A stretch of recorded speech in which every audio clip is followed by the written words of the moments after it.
All right, well, over the course of the hour, we've been talking a lot about the pain that has been inflicted on the markets, and you, by the way. But remember this.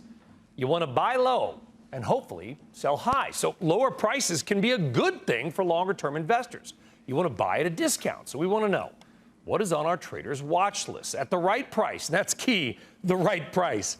What is the one name they would be targeting right now? Karen, your name is an interesting one. It is not a name we talk about much. The University of Rhode Island.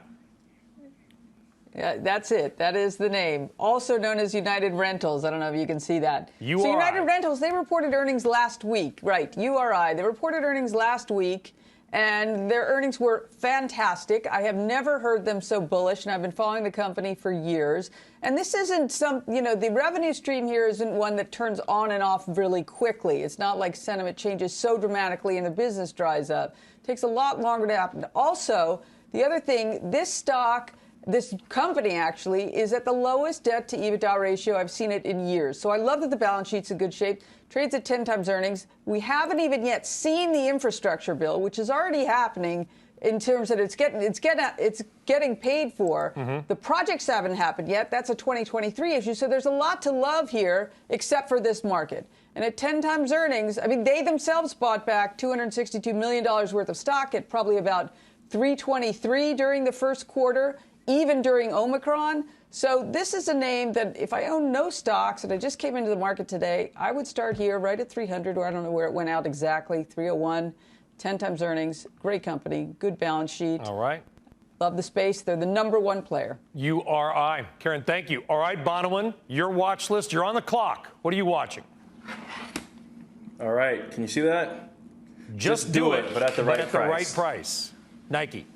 So I'll tell you at what level I'm willing to lace them up. So when I'm looking at Nike, I'm looking at a name that hits on all the things that I'm worried about right now. Exposure to China, check mark.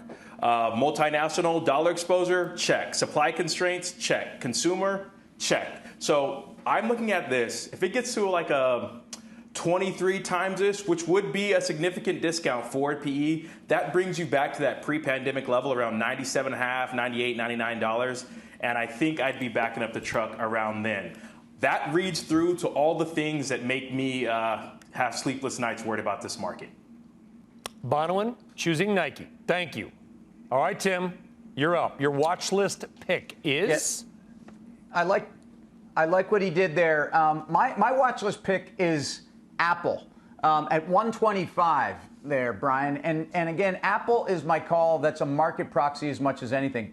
I need to see Apple at 125 before I can even feel that the market's gone where it needs to go. Remember, Apple is roughly 25 times earnings. Another 20% lower brings you to that 20 multiple at 125. Remember, this is the level the stock was at in August of 2020. This was the level the stock was at 1 year ago before it broke higher. This equates to about 3,800 on the S&P, and we know the weighting of Apple. So to me, partially this is a call on Apple. Partially this is a call on the overall market. I don't think markets find their place until Apple finally takes out key levels and gets back to a level that I think it's built this enormous run. And at 20 times, the company makes a lot more sense than it did at 30.